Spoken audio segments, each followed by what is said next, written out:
This week on the BackTable podcast. Here's the deal, right? If you just ask somebody what they want something that's impossible, right? I want something with these super high returns and no risk. I want totally safe investments that I can never lose money on, but I want them to make 20% a year, right? Everybody wants I want that. I want that too. Right. And until you become financially literate, you don't realize that does not exist. I'm sorry. It just doesn't exist. And so you got to get into the details and learn a little bit. But just like you spent the first couple of years of medical school learning the language of medicine, there is a language of finance. You've got to learn at least enough to have a meaningful conversation, or you're just going to be taken advantage of over and over and over again by financial professionals because they view doctors as whales to be harpooned. You have a target on your back by virtue of earning $200,000 or $300,000 or $400,000 a year. And so you got to realize that if you don't bother taking the time to learn a little bit of this stuff, you're going to be taken advantage of.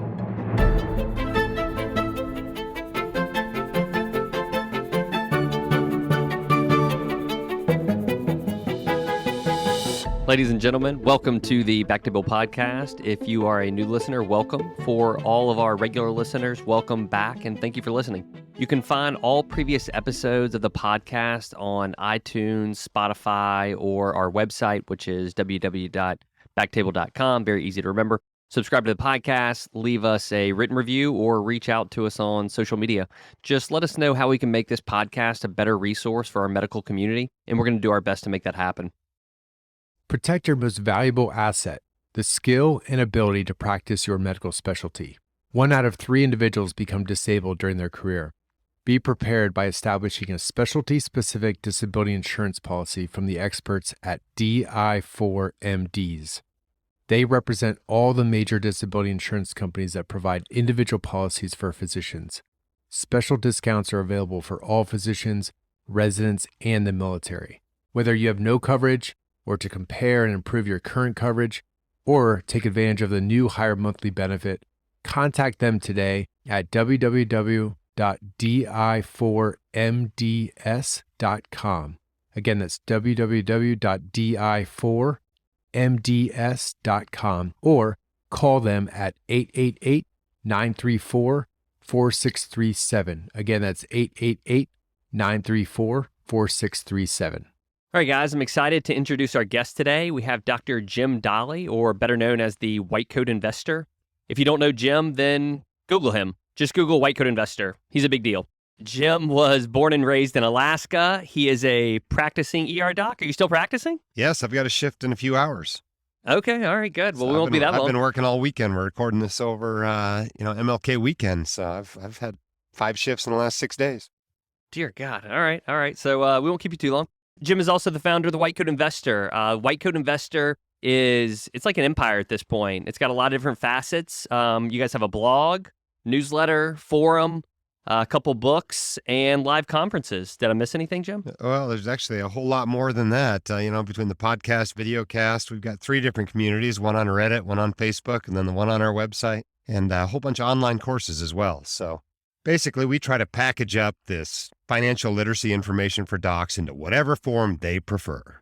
That's right. And actually, just talking from personal experience, I love the blog, but I really love the podcast. I think you guys are doing a super good job with those podcasts. I don't know if they're fun for you to make, but I love listening.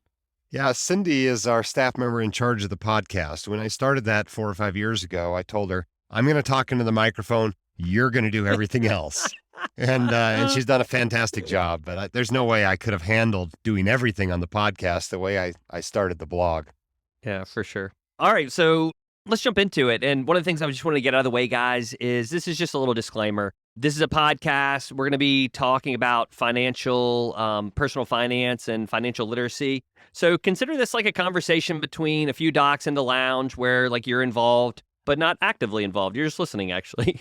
But personal finance is personal, and today we're going to be covering some material in broad strokes, and hopefully we'll spark an interest for a few of you, which will cause you guys to dig a little bit deeper. And with that out of the way, Jim, why does everyone need to fire their financial advisor and read your blog? Well, while I'd love for everybody to read my blog, I'm not sure everybody has to. I mean, let's be honest, probably 80% of docs want and need a financial advisor. That doesn't mean that they won't get great benefit from becoming financially literate themselves. But let's be honest, there's lots of do-it-yourselfers. And if you learn how to do this well, you absolutely can do it yourself. but you shouldn't feel like you have to. If you have zero interest in finance, you probably should not be your own financial advisor. You probably should hire somebody to assist you with that. But it's still helpful to learn a little bit about it. For sure. And actually, I'll just speak a little bit to my personal experience. I remember when I found your blog, I was very much like just like you, or just like you just said, in that like I'm not that interested in personal finance. But by the time I figured out enough about personal finance, I was like, well, I think I am going to fire my financial advisor, and became a DIYer. So, for those of you listening, like, it's a possibility, but I think it behooves every physician out there to take some interest in your personal finance. I think it's going to serve you well. So, Jim, let's talk about saving versus investing. Like, there's always like a lot of talk and a lot about hype about like investing. Where do I need to put my money? But can you talk a little bit about like how important it is to like just save, just putting money away, why that's important? Yeah, it's really interesting. You can't invest anything if you don't save it first. So saving has to come first. And what is saving? Well, it's simply earning more than you spend. You can think of it that way, or you can think of it as spending less than you make. Whichever way you want to think about it, that's all savings is. Investing is taking that money and basically making a choice that I would rather spend more later than less now. And that's what investing is. You're trying to make your money grow.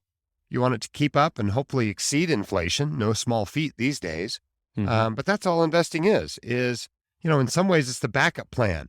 If you can't do what you're doing and love what you're doing until you're 90 years old and keel over, you're going to need some money to live on when you're done doing whatever it is you do to earn money right now. And that's the main point of investing, is building that nest egg so that someday your money can support you the way you're currently supporting you. And I see it all the time in your blog, and it's kind of echoed throughout a lot of the podcasts, is that you always say live like a resident, especially like your first years as an attending or your first couple of years after fellowship or residency. Can you kind of speak a little bit about that? Like, why do you have to live like a resident? Like, what's like, well, I'm ready to buy a BMW, dude. I'm ready to get a nice house. Like, don't tell me I got to live like a resident. What's the deal? Well, here's the truth about the vast majority of doctors. Now, some doctors get an entrepreneurial streak. They start a company, they figure something out that's going to make them money outside of medicine. But most doctors, their greatest wealth building tool is their income, their ability to trade their time for money at a very high rate. And the truth is, for most docs, unless they make partner or build a particularly profitable practice, they basically have kind of a flat earnings curve, maybe even a downsloping one throughout their career, because they just don't want to take as much call when they're 55 as they did when they were 35. And so you've got to be careful not to grow right into your income as soon as you get out of your training. And it's such a powerful tool because you're used to living like a resident. You're used to living off $50,000 or $60,000 a year. And as you come out of training, all of a sudden now you're making $200,000, $300,000, $400,000. And there's a big gap between $400,000 and $60,000. If you can just keep living something similar to what you were doing as a resident, all of a sudden now you've got $250,000 a year that you can use to build wealth. Your student loans, as big as they are not going to last very long when you throw $250,000 a year at them. I love some of the things that you've talked about, student loans. What's some advice you have about student loan payback, consolidation, or, what about like physician forgiveness loan? Well, there are certainly lots of great ways to get rid of your student loans. There's two main ways, though. The first one is when you come out of training, you refinance your loans to as low of a rate as you can, and you get busy paying them off while you're living like a resident. You send $5,000, $10,000, maybe even $15,000 a month to the lender, and pretty soon the loans are gone. Most people, if they will do that, if they'll live like a resident, put the rest toward their student loans, they'll be out of debt in 2 or 3 years. And that's just the way it works out. If you run the math, that's how it works out. However, if you are working for a government employer or a 501c3, a nonprofit, there is an even better option called public service loan forgiveness. And what this program requires is it requires that you have federal loans. This doesn't work for private loans. And it requires that you work full-time for a nonprofit. But if you will do that and you will make 120 monthly payments, 10 years worth of payments, whatever you owe at the end of that is forgiven, tax-free. And so a lot of people were skeptical about this for many years. It's not going to work out, et cetera, et cetera. Well, now, just starting the last year or two, you're starting to see all kinds of doctors receive public service loan forgiveness.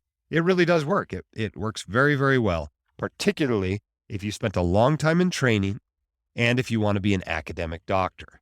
Imagine you spent 3 years in residency, 3 years in fellowship, and then stayed on as faculty at your program for another 4 years. That's all it takes to get all of your student loans forgiven. And so that's a pretty good benefit. And if you qualify, you really ought to go for it. But the key is don't put your loans in deferral or forbearance during residency and fellowship. All those little tiny payments count toward your 10 years of payments.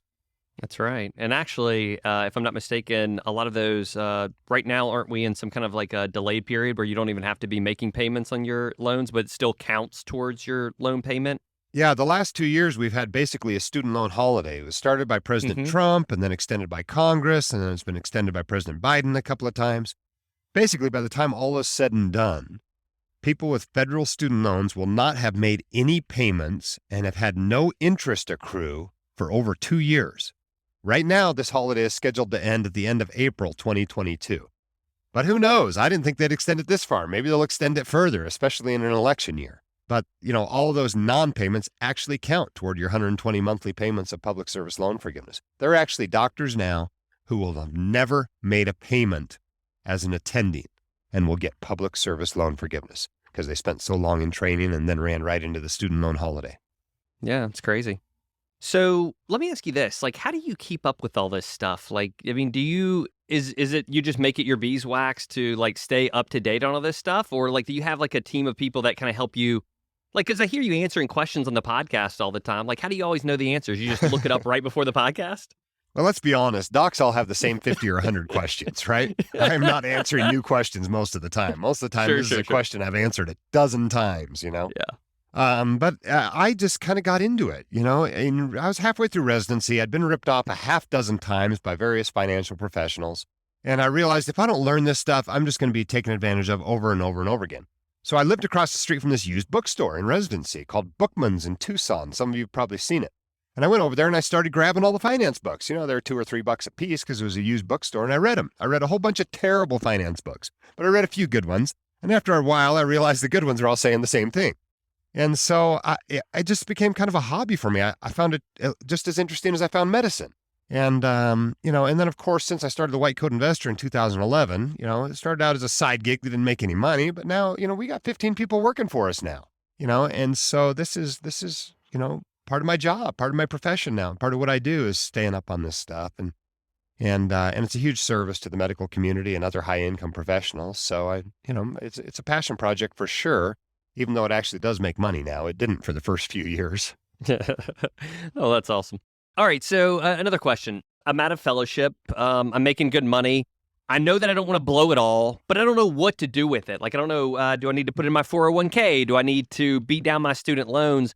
One of the chapters in your book that I really, really liked was it basically just kind of a breakdown of like, hey, man, if you don't know what to do with your money, try these things in this order. Can you kind of like go over those briefly? Sure. Although I'll be honest, every time I make a list like that, it's slightly different. But, Sure. But the truth is a typical attending doc has more good things to do with their money than they have money, right? Think about all the stuff you need cash for when you come out of training.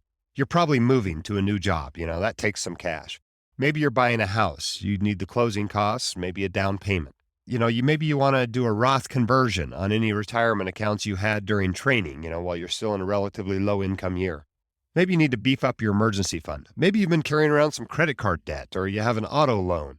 You've certainly got student loans, if you're one of, about 3/4 of doctors out there. And of course, you want to start saving for retirement. You want to max out your retirement accounts. Maybe you've already got kids and you want to be doing 529s. There's all these great things you can do with your money. And the truth is you can't do them all. You don't have enough money. And so you've got to prioritize them in some way. So, the general big priorities you ought to have, at this point, you ought to have some sort of emergency fund. Doctors do run into emergencies. And when you lose your job as a doc, it might take you 6 months to get a new one. So it's a good idea to have a few months of savings just sitting in cash in a savings account that you can use for that. Another really great use of your money early on is paying off high interest debt. If you've got some 15% credit card that you use to pay for your residency interviews, or that you use to live on between medical school and when you started residency and you haven't paid it off, that's a priority use of your money. If I could find a 15% guaranteed return from any investment, that's the first thing I'd put money toward. Okay. You also want to start looking at, your student loans. You need some sort of student loan plan. If you're not going for public service loan forgiveness, map it out. How much are you going to put toward them for how many years and have these things paid off? You don't want to have these things around when you're 55. Student loans are not a pet that you have to keep down in the basement, right? These are things you get rid of early in your career so you have a little bit more financial freedom. So make sure you have a plan for that. I'm not saying every dollar you have has to go towards student loans, but I think most docs want to be done with student loans within about 5 years of coming out of training. So that's a big priority. If you've got a match for your 401k at this new job, then you want to make sure you're getting that match. Not getting that is like leaving your salary on the table. So, so you can make a list of these priorities, and they're a little bit different for everyone, but you're probably going to have near the top emergency fund, high interest debt, getting the match out of your 401k, saving in tax-advantaged accounts like 401ks and Roth IRAs.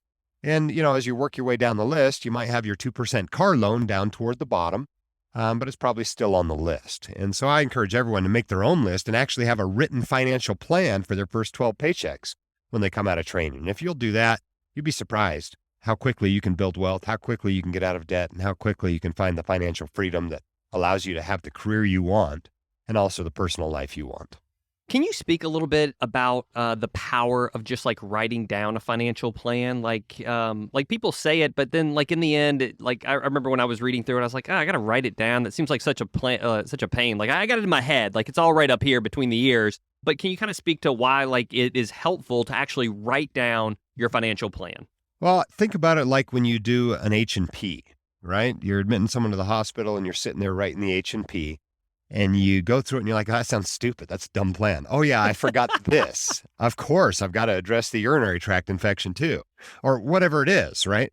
And so I think there's great benefit to writing it down initially, but there's even more benefit as you go along. Like I had an email this morning from somebody who said, I realized this tech fund I'd invested in, this Fidelity tech fund, has not been doing well the last few months. And I just want to change my investments. What should I do? That was the email. What should I do? And so you obviously told him what tech fund to get in, yeah. I hope. Oh, yeah. So, that's your entire email. Well, what you need is a plan. You need a written plan of what you're going to invest in and how much money you're going to put in there and what accounts you're going to use and what mix of investments you're going to use. This asset allocation, how much in stocks and bonds and real estate. You need this written plan. And then when something's not doing well, you can go back and look at your plan and look at, why did I put this in my plan to start with? What was the point of that? And it'll help you to stay the course, which is particularly important in a big, nasty bear market where you've lost 40% of your assets. That's the time you really need to remember, what's my plan? Why am I doing it this way? What can I do to avoid selling low? Panic selling in the bottom of this bear market. So yeah, I think a written plan is really important. And I have yet to have someone that made a written plan that regretted it. I'll echo that sentiment. I thought it was a little hokey. I went ahead and did the written plan and have never regretted it. And actually, in times when like you're feeling a little morally weak or queasy about some of your decisions, I think it's nice to be able to go back to your plan when you were of sound mind and say, you know what, I wrote this down. This was a smart idea then. Let's stay the course. And it's not written in stone, right? It's written on your computer. So, sometimes if you have to adjust, that's fine. But I just don't think you want to be adjusting like when you're in the middle of like, a big corona pandemic and things are tanking 20 or 30%. That's not the time to like reinvest everything and rethink the plan. Totally agree. In fact, the last line on our financial plan is that any changes require a 3-month waiting period. So we can't change our asset allocation or investments without at least thinking about it for 3 months. And that helps keep you from panic selling and doing something stupid in the moment. Okay, I like that. So one of the things I wanted to talk about, and it's a little niche, but I feel like it comes up a lot on the podcast and common question, is the Backdoor Roth. I didn't know if we'd have to cut it for 2022, but it looks like it lives on. Can you talk a little bit about the Backdoor Roth and why it's a smart thing to do for most physicians? Sure. Before I answer that, how long until this goes live? I know. No, I think we can get it live. I think we can get it live before February. All right, fair enough. So we're recording this on January 17th. Anytime I talk about this, I always put the date in because it was back and forth last fall in Congress. They were trying to, in the Build Back Better bill that didn't end up passing because of Kyrsten Sinema and Joe Manchin being against it, aside from 50 Republicans, was this provision to eliminate the ability to do Roth conversions of after-tax money. And that would eliminate two things that doctors often use. One's called the Backdoor Roth IRA, and the other one is a mega Backdoor Roth IRA that you do with the 401k. But the Backdoor Roth IRA, at its most basic, is simply a way for doctors and other high-income professionals to continue to put money into a Roth IRA even once their income is too high to directly put the money into the Roth IRA. So instead of contributing directly to a Roth IRA because they make too much, they put money into a traditional IRA, a tax-deferred IRA. But because they make too much to take a tax deduction for that, it's after-tax money that goes into the traditional IRA. Then the next day, they move it over to a Roth IRA. And because it was after-tax money before, there's no cost to convert it to a Roth IRA. And so in the end, it's just like you had directly contributed to a Roth IRA. You're just going through the back door, if you will. And this isn't illegal. Congress has blessed this, and the IRS has blessed this. And as of January 17th, 2022, it is still legal. But if Build Back Better passes in its current form, which I'm pretty skeptical it will, this may go away at some point in the future. Sure. But the nice thing about it is it gives you some, tax-free money to use in retirement. And so you'll have a mix of tax-free money in Roth accounts, as well as tax-deferred money in traditional or tax-deferred accounts. So what do you say to some of the listeners out there who are like, you know what, backdoor Roth, traditional 401k, all this stuff, like, it all makes their heads hurt. Like, why does this stuff matter? Like, where I put it? I just want to put it somewhere where it's safe. Like, what's the impetus between, like, why do we have to learn the difference between a Roth IRA and a traditional IRA and a solo 401k? Well, I mean, here's the deal, right? If you just ask somebody what they want something that's impossible, right? I want something with these super high returns and no risk. I want totally safe investments that I can never lose money on, but I want them to make 20% a year, right? Everybody wants this. I want that too. Right. And until you become financially literate, you don't realize that does not exist. I'm sorry. It just doesn't exist. And so you got to get into the details and learn a little bit. But just like you spent the first couple of years of medical school learning the language of medicine, there is a language of finance. And if you don't know what the word anterior means, and you don't know what, the word hepatosplenal or hepatorenal or whatever means, you can't even talk to somebody in the field. You can't even begin to understand until you understand the vocabulary. So you've got to learn at least enough to have a meaningful conversation, or you're just going to be taken advantage of over and over and over again by financial professionals, because they view doctors as whales to be harpooned. You have a target on your back by virtue of earning $200,000 or $300,000 or $400,000 a year. They want your money. They want to manage it and take fees from it and put you into lousy investments or whatever. And so you got to realize that if you don't bother taking the time to learn a little bit of this stuff, you're going to be taken advantage of.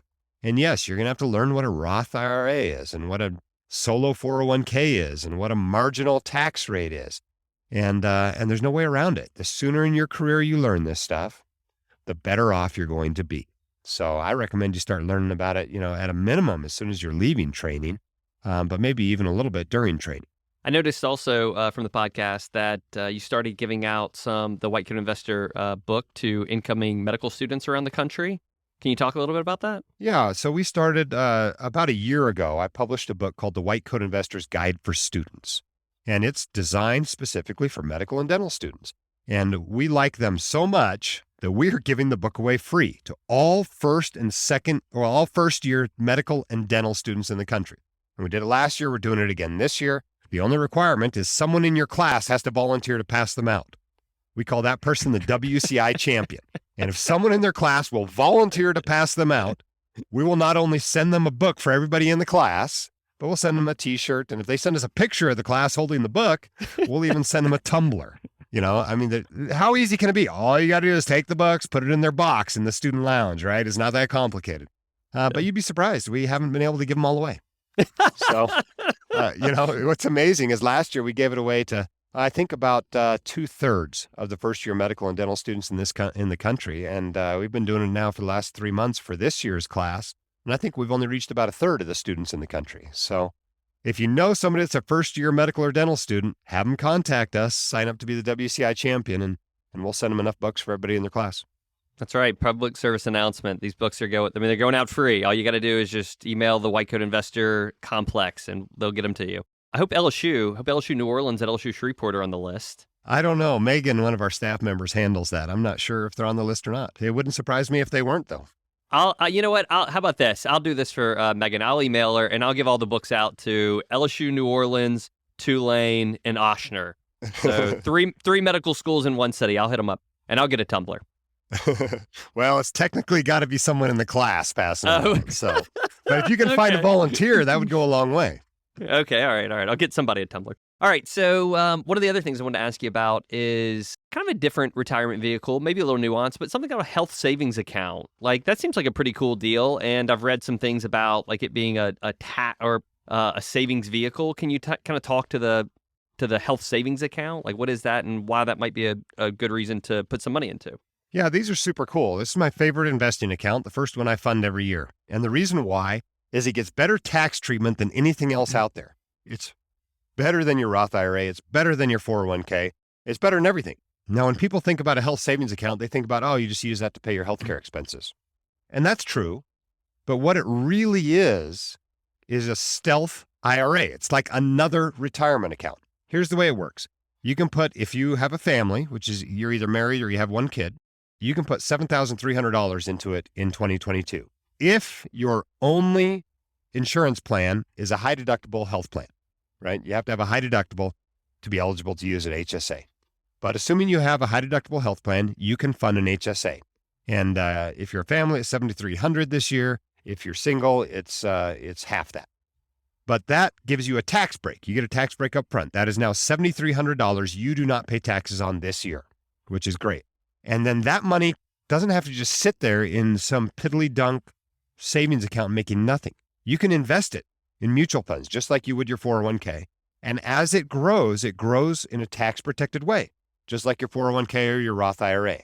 And then whenever you take money out, so long as you use it on approved healthcare expenses, it comes out tax-free. So tax break going in, tax protected growth, comes out tax-free. It's triple tax-free. It's better than your 401k. It's better than your Roth IRA. And so that's a pretty awesome thing about it. But you can use that for healthcare expenses now. You can use it for healthcare expenses in retirement. Obviously, the longer it stays in the account, the more it'll grow. And it's really a pretty awesome account. There's another thing you can do with it too. If you, for whatever reason, have a ton of money in there, and I may be in this category. I looked at my HSA the other day that I've been funding for the last 11 years. I've got $160,000 in my HSA. And I may or may not spend all that on healthcare expenses. But starting at age 65, you can take that money out and use it for whatever you want without paying any penalties. Now, you have to pay taxes on it if you use it for a sailboat, but you don't have to pay any penalties. So at its very worst, it's like your 401k. No taxes due until you take the money out of the account at the end of your career. But there's even another cool trick. You don't actually have to take the money out of the account the same year you spend it on healthcare. For example, let's say you have an appendectomy this year and you get some $5,000 bill, whatever. You can keep that receipt for $5,000 and you can wait until you're 70, pull the money out, have that receipt to show the IRS if they ask you about it, and then the money comes out tax-free. So some people do this. They keep, this file with all their healthcare expenses, and at any given time, they could pull out $20,000 or $30,000 out of their HSA, totally tax and penalty-free, to use for whatever they want. And then that can function even as their emergency fund if you want. So there's a lot of cool tricks you can do with the HSA. Don't mistake it for an FSA, a flexible savings account. That's the one that you have to, it's use, lose at the end of the year. If you don't use it or spend it lose on it. everything, it's gone. But an HSA rolls over year to year. It can be invested, and it gets all kinds of great tax benefits. You heard it here, not first, but you've heard it here, audience. The white coat investor's favorite investment vehicle, the HSA. Okay. So we talk you kind of mentioned it. We talk all the time about taxes. Like the Roth IRA is like because we're worried about taxes, or the HSA is a good place to put your money because of taxes. Like, why do we, as physicians or really as anybody, why do we spend so much time talking about taxes? Who cares? Maybe I'll just pay the taxes and then put my money away, right? That's easier. Well, basically, the effect of taxes on your investments is that it causes them to grow slower. So your money doesn't grow as fast. It takes more years to get to whatever your financial goals are, et cetera. That's the whole point of reducing taxes. Be careful not to let the tax tail wag the investment dog, though, right? Yeah, so what does that mean, though? But especially in the 80s, for instance, there were all these investments that were out there, and because tax rates were so high, the point of these investments was simply to lose money. and you got this big, huge tax break because you lost money. But at the end of the day, the goal is not to pay the least amount in taxes. The goal is to have the most money left over after you pay taxes. And so be careful not to get too fixated on reducing your tax bill that you're making dumb financial decisions. But usually, reducing your costs, reducing your investment expenses, reducing your taxes, that's usually a good thing for you as far as reaching your financial goals. Yeah. And so things like a 401k or a Roth or a Backdoor Roth and an HSA, those are all like kind of mechanisms to reduce your overall, like what goes to the tax man and what you keep in your pocket. Exactly. Yeah. So quick question, who does your taxes? Like, are you doing your own taxes? I did my own taxes for many, many years. The nice thing about doing it yourself is nobody cares as much about it as you do. And so it, you not only are you not going to hose yourself, you are actually going to learn as you go along. And every year, maybe I had to learn one new form. And so as my taxes got more and more complicated as my life went on, I had to learn more and more about taxes as I went. But, a typical employed doctor, your taxes are really simple. You answer a few questions in TurboTax and you send it in. There's nothing to it. It's really easy. And so don't be afraid to do your own taxes. If you start in residency, you might be surprised. You may never actually pay someone to do your taxes. But the last couple of years, as the white coat investor has gotten bigger and more complex, one of my COO actually convinced me, you know what, you shouldn't really be doing the company taxes anymore. And he's probably right. So we hired somebody to do the company taxes. And that's great because I didn't have to do it anymore. And the accountant did a really, really good job on it. And so this last year, I actually had the accountant do my personal taxes too, which are a big mess. I have a fair number of real estate investments in various states, and it's a mess. I mean, I had to file in 9 states last year. And what was pretty funny about it, though, is that the accountant screwed up the Backdoor Roth IRA on my taxes. And it was worse because I pointed it out. They sent me a review copy before they filed them and said, this is wrong. Make sure you fix this. And said, okay, we'll get it fixed. No problem. And then they were filed wrong. Ouch. And so now the accountant not only gave me a discount on the taxes, but is now having to refile them and correct that, which it's pretty funny. Here I am teaching people all over the country how to fill out your tax paperwork for the Backdoor Roth IRA, and my own accountant got it wrong. So such is life. Yeah, send them a link to your blog post. All right, taking a left turn a little bit. And this is a podcast that I really, really liked. It was episode 13, April 2017, and it was about variable versus fixed rate mortgage. I thought this was such a cool idea. I totally missed it by maybe 1 year. Like I'd bought my house just 1 year before that podcast came out. But can you talk about like variable versus fixed rate mortgage? Because I even brought this up to a guy in my practice. He's like, that sounds like a very, very risky move, Chris. He's like, I would never do that. And I thought, okay. Well, let's talk about variable and fixed rate debt to start with, right? Because this doesn't just apply to mortgages. It also applies to student loans. Fair. When you refinance your student loans, you can refinance into a variable rate student loan, or you can refinance into a fixed rate student loan. But the best way to think about this is that think of the variable rate as the standard, and think of the fixed rate as paying somebody else an insurance premium to run the interest rate risk for you, okay? So if you go out and you refinance your student loans into a 5-year fixed rate plan, maybe you do that, maybe it's 4%. Or you can get a variable rate loan, and maybe it's 2.8%. That might be typical. And so you, by virtue of running the interest rate risk yourself, you get a discount of 1.2%. And so if rates go up, in the short term, they go up very quickly right after you get the loan, you might come out behind because rates went up and you ended up paying more in interest in the long run. But most of the time, rates either don't go anywhere, or they go down, or they go up slowly. And in each of those situations, you actually come out ahead with a variable rate loan. There are doctors out there with variable rate student loans who are now paying like 0.1% on their student loans because, rates don't just go up, they also go down sometimes. And so you can really come out ahead with a variable rate loan. But are you taking on risk? Yes, you're taking on the interest rate risk yourself. And when you get a fixed rate loan, whether it's student loans or whether it's a mortgage, you're paying somebody else to take that. So if you get a 30-year mortgage at 4% fixed, and rates go to 8%, bank gets hosed. They made a bad bet, and you come out ahead. But if you get a 30-year fixed mortgage at 4% and rates fall to 3%, the bank's coming out ahead, right? They're getting 4% when they could really only get 3% anywhere else. And so you don't always come out ahead with that. So if you want to run a variable rate loan, you ought to see what the worst case scenario is. Say rates go up dramatically early in the loan. How far are you going to come out behind? Can you really afford the higher payments? And if you can, maybe you can afford to run that interest rate risk yourself. It's like anything else with insurance.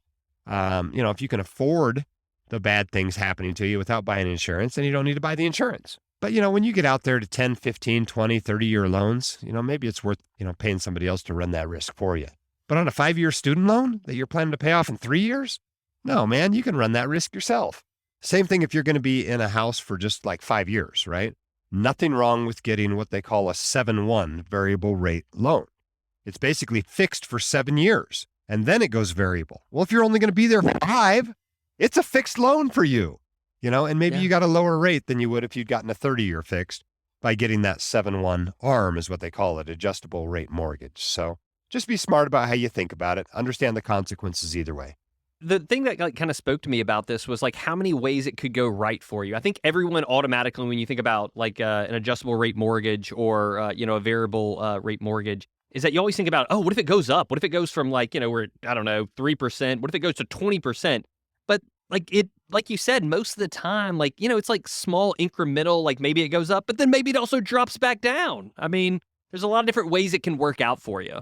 Yeah, that's exactly right. You just never know what's going to happen. So you got to look at the worst case scenario. And most of the time, there's some sort of a cap. Like it can only go up so much per year, and it can only go up so much total. And so look at the worst case scenario. Can you afford that? Well, maybe you don't have to pay someone else to insure against that risk.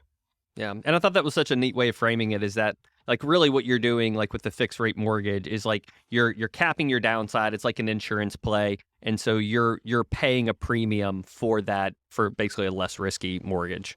That's exactly right. One of the things that you talk about a lot on the blog and comes up on the podcast is disability insurance. And I have to admit, like this was a blind spot for me. And I'll just say that, it seems complicated. I'm worried about, not getting the right insurance, but like really going back to it, like, do I even need it? I mean, maybe I can just I've always been healthy. Why would I need disability insurance? I'm playing devil's advocate, obviously.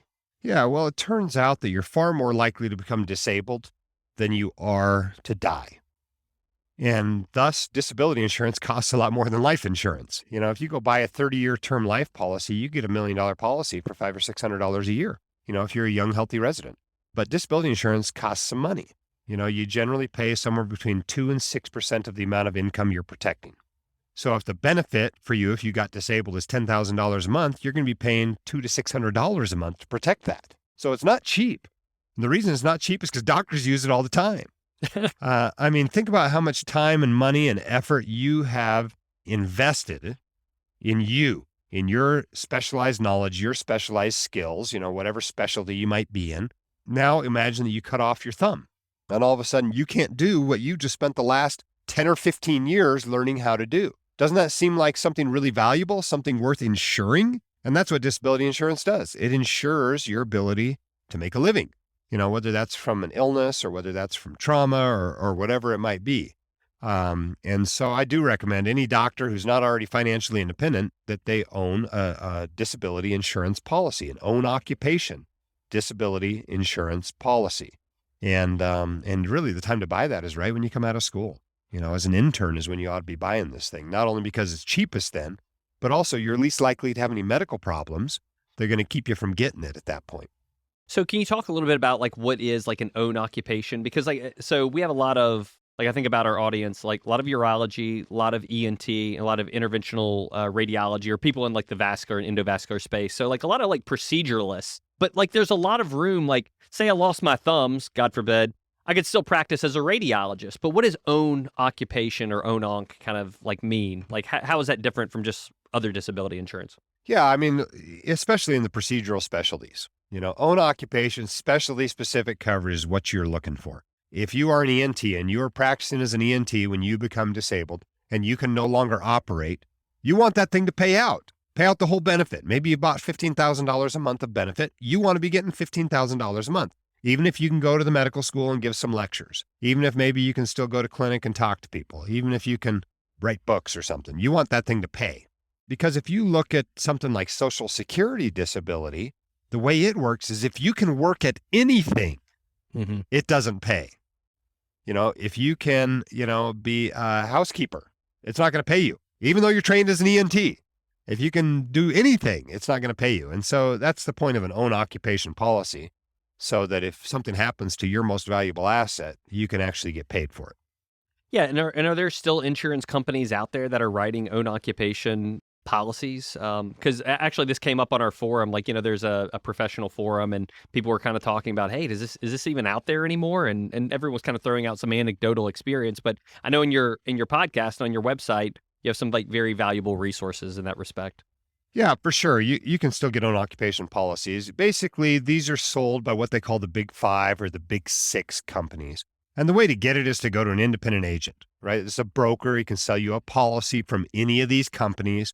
And what you do is you go to him, you tell him your deal. I'm a emergency medicine doc in Massachusetts, and these are my medical problems, and which policy is going to be right for me. And they'll end up lining up 3 or 4 or 6 of these policies saying, here's the advantage of this one over this one and this one over this one for you.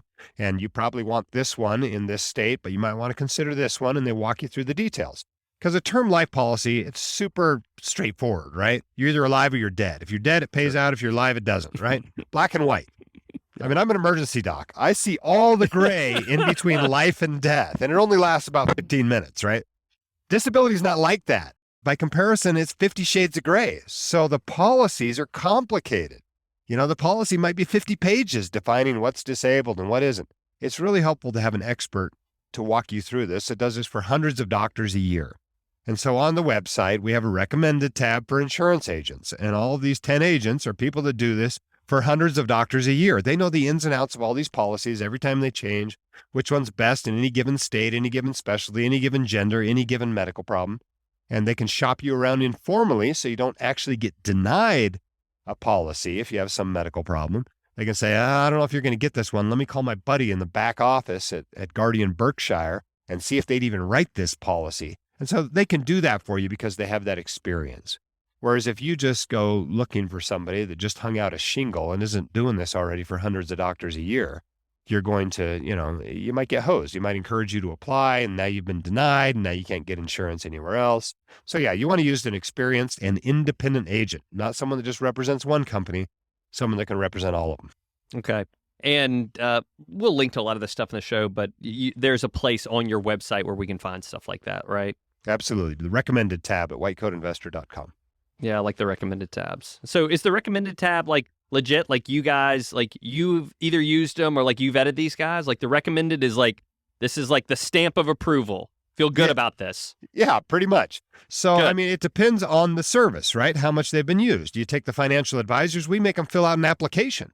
And we put the application right there with their listing so you can see what they answered on the application. For insurance, it's really easy because they're doing so many policies for so many white coat investors. If I get any negative feedback at all, we make them fix it or they come off the list or whatever. Those things are really easy. Now, other tabs, it might not be something that gets used as often. For instance, if they're an asset protection attorney, I'm not sending them thousands of people a year to put plans together for them. Sure. And so things like real estate investing companies, a little harder to vet. But an insurance agent, financial advisor, well vetted on that list. That's good. I like that. Going back to the financial advisor in some of your live, I guess now the Fire Your Financial Advisor, that's a course that it's not live. You can just get sent that course, right? Yes, that's the name of our online course. It's kind of provocatively titled. The financial advisor advertisers we had didn't like that title much. But they understand. I mean, the first module in the course is how to work with a financial advisor. So it's mostly the title, but everybody remembers the name of the title, right? So I guess it works out. But yeah, it's an online course. It's an $800 course. It's about 8 hours, and it takes you from zero to hero. It takes you from knowing nothing about personal finance to really spoon feeding you all the terms you need to know, making you financially literate, and walking you through writing your own financial plan. So when you come out the back end of the course, you have a written financial plan, and it's way cheaper than the thousands you'd spend going to a financial advisor to have them write it up for you. I don't know, Jim, $800. Is there really $800 of value in that? I mean, so can you talk a little bit about that? And I'm setting you up here. Like, what is a financial advisor maybe going to charge you versus like taking the $800 course? Well, if you go to a financial advisor, a financial planner, even a really good one that's charging you a fair price for good advice, and you're just hiring them to draft up a financial plan for you, you should expect to spend between $2,000 and $5,000 just for the plan. Just for the And plan. then if they're implementing the plan, you should expect to spend a 4-figure amount every year going forward. And that's a fair price, right? Most financial advisors are not charging a fair price. And so you might spend tens of thousands of dollars a year, especially if you have a significant amount of assets. I mean, you think about the industry standard, these guys like to charge you 1% of your assets a year. Well, if you have $2 million in assets, that's 20 grand a year. And next year it might be 25 grand. The year after that, it might be 30 grand. Right? You might be paying a ton of money for financial advice and investment management. So if you're actually only paying $5,000 or $6,000 a year, you're actually coming out ahead. But then you look at the course, right? It's an $800 course, one-time fee. That's it. And in fact, we've even made another version of it. It costs a few $100s more, but it gives you CME credit. And so you can use your CME money to buy it. So we think it's a great value. But is that what I did? Did I take this course to put together my financial plan? No. I went and spent hours on financial forums. I went to the library. I read dozens of books. I went over to Bookman's, like I mentioned earlier, and bought a bunch of financial books and read them. And I drafted up my own financial plan. So you can save the $800, but you're going to use at least $800 worth of time to do that. I'm not saying that's a bad thing. You just got to pick which is the best way for you to get a financial plan. Is it drafting it up yourself? Is it taking this online course? Is it going and hiring a financial planner? And they're all valid ways to get there. Just pick the one that's right for you, and get yourself a plan in place. Yeah, I'll just say from personal experience, I had a financial advisor, and if it's so, to me, it's always surprising, like about how many people, the reasons why they like their financial advisor.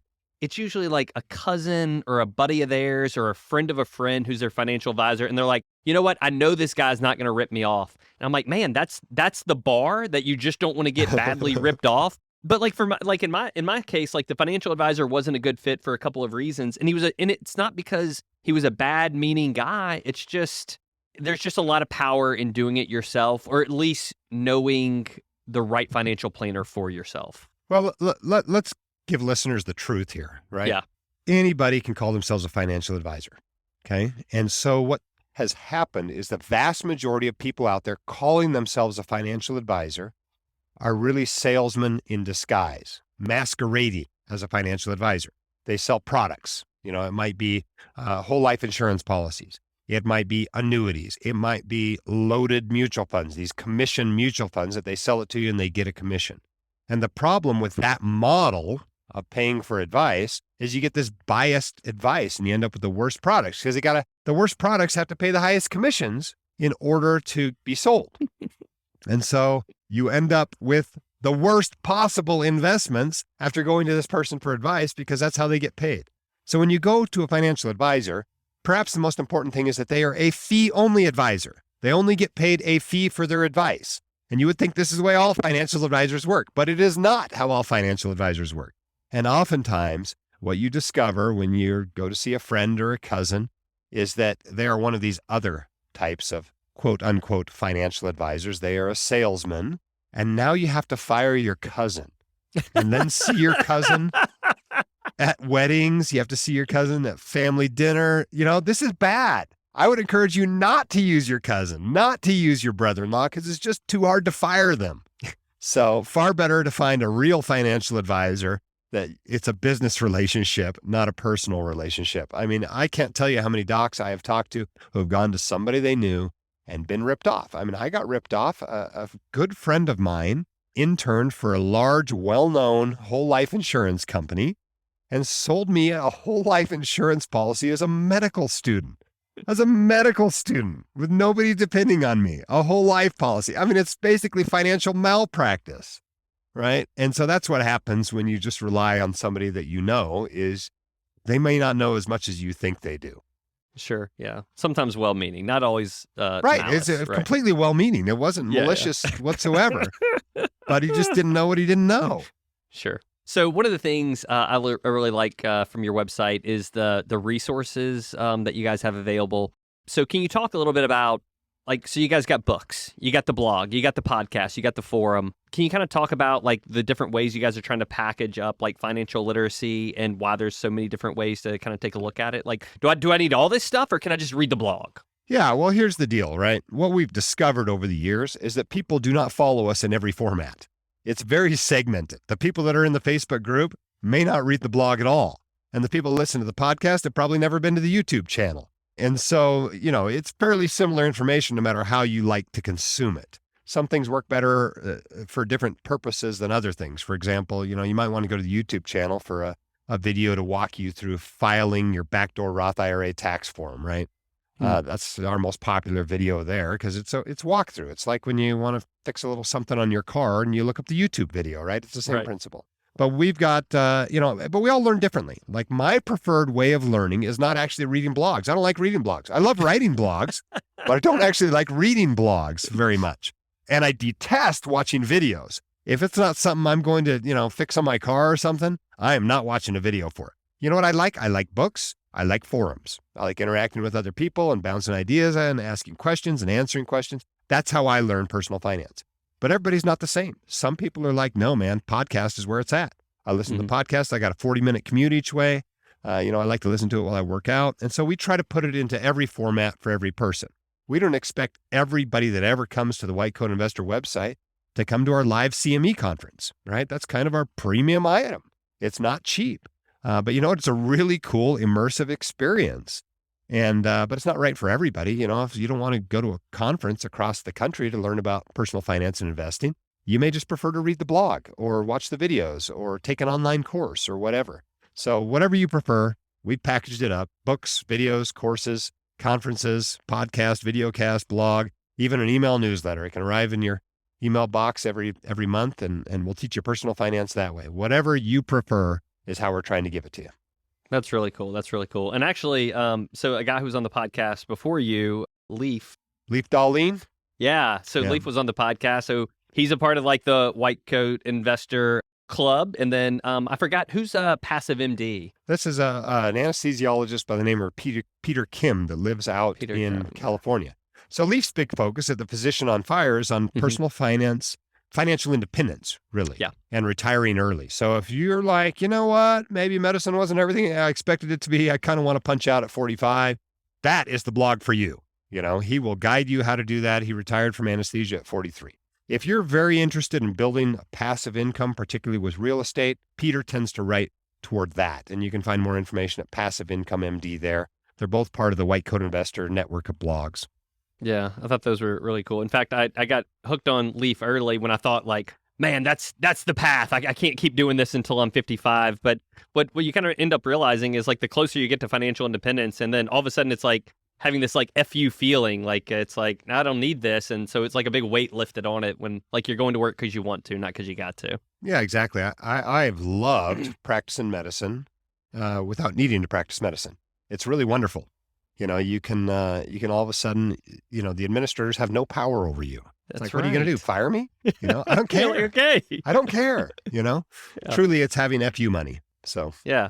So just a couple quick questions personally. So you still like practicing ER medicine, like fully going at it still, like you're 100% in, or are you kind of like part-time now? I mean, like the White Coat Investor must take up so much time. Yeah, I'm definitely part-time, and that's exactly why. Up until about, it must have been 2016, I was working full-time on both of them. Wow. Right? I had 2 full-time jobs. I was working harder than I was during residency. And at that point, I was still working, a full slate of shifts, nights, weekends, holidays, and it was just too much. And I'm like, the White Coat Investor's getting bigger. It needs a little bit more of me. And so I started cutting back shifts. First, I went to the first thing I did, and one of the big motivations for me to become financially independent, was to drop my night shifts. While I love emergency medicine, I don't like it nearly as much at 3 a.m. Not only is it a different clientele at 3 o'clock in the morning, sure, but you get that achy feeling that you're like, my body's telling me I shouldn't actually be awake right now. So I was really looked forward to dropping that. So I dropped those night shifts first. Then I cut back to 3/4 time and half time. And right now I'm at about 0.4 time. Which is pretty awesome. It feels like I could do this the rest of my life. And it's just going in and seeing my friends and talking to some people and seeing if I can help them. And it's good. Maybe That's this good. weekend when all my shifts for the month are in a row, that's not so good. But, most of the time I really like it. Yeah. So what's next for like the white coat investor empire? Like, you guys got anything? I mean, like, I feel like you're hitting on all modalities, all different mechanisms to get information in front of people's eyeballs and ears. Like, what's next? Like, where do you want to take this thing? Well, we always got something neat and new coming out. Part of the thing we've been transitioning to over the last year and over this coming year is making the blog less about me and more about you, more about, the community of physicians out there. And so we've got more voices on the blog, for more diverse viewpoints, and we're going to have more voices on the podcast as well. And so that's a big change we've been making the last few years. Coming up in the short term, we've got a conference coming up, the Physician Wellness and Financial Literacy Conference. And you can find more information on that at whitecoatinvestor.com/WCICon22. All right. And if you go there, you can actually still sign up to attend this conference virtually. By the time you hear this, it's going to be too late to come in person. But this is February 9th through 12th, and you can attend virtually. About half the people are coming virtually this year. No surprise with the pandemic, and the other half are coming in person. But that's something we've got coming right up. I also should have a book on asset protection out in the next few months. So lots of cool stuff happening. Man, how many books do you have now? Is it 5? Are you up to 5? This would be the 4th one. Wow. That's completely authored by me. I've done some book chapters in other books, but Man, busy guy. All right, so we mentioned it a couple of times. What if someone wants to tweet at you? What if someone wants to get in touch with you? Like, what's the best way? the way I prefer is email. If you just All shoot me right, an email, email. editor@whitecoatinvestor.com is the easiest way to reach me. Anything White Coat Investor, whatever you want. You want a course? White Coat Investor online course. You want a conference? White Coat Investor conference. You want a blog? White Coat Investor blog. We spend a lot of time and effort trying to be found, so we're not difficult to find. All right. The books, same title on each of the books. All right, Jim. Well, we really appreciate you coming on the podcast. For me, this was a big deal. I don't know if you were I meant to take you off this email, but I think you were looped in anyway. When I was excited that you agreed to come on the show, I emailed Jamila, who does our scheduling, and Aaron. I said, get ready for me to break the internet with this podcast. Well, hopefully it goes out really well because, there's a lot of people out there still that haven't heard of the White Coat Investor. So I know, if we can reach them through your podcast, that's wonderful. All right, that's awesome. All right, to the audience, guys, thank you for listening. If you enjoyed the podcast but want more, check out the show notes of this episode. We're going to have links to just about everything that we talked about, including some of the things that were not White Coat Investor, like Physician on Fire and PassiveMD.com. If you want to find those, www.backtable.com for the show notes. But don't wait for the show notes. Just Google White Coat Investor. That's going to take you to where you want to go. If you enjoyed the podcast and want to support the show, here are 2 easy ways. First, 1 second, hit the subscribe button on whatever platform you're listening on. This is going to help things like iTunes or Spotify know that you, our audience, value what we're doing and you're interested in getting our latest content as we're putting it out there. Second, if you're really getting value from these podcasts, please go to iTunes, leave us a short written review. This helps us in a lot of different ways. Plus, we love the feedback. That wraps things up. We'll see you next time on the BackTable Podcast. Jim, thanks for coming on. My pleasure.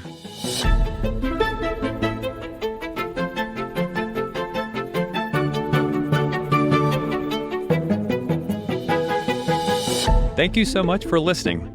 If you haven't already, make sure to subscribe, rate the podcast 5 stars, and share with a friend. If you have any questions or comments, DM us at _backtable on Instagram, LinkedIn, or Twitter.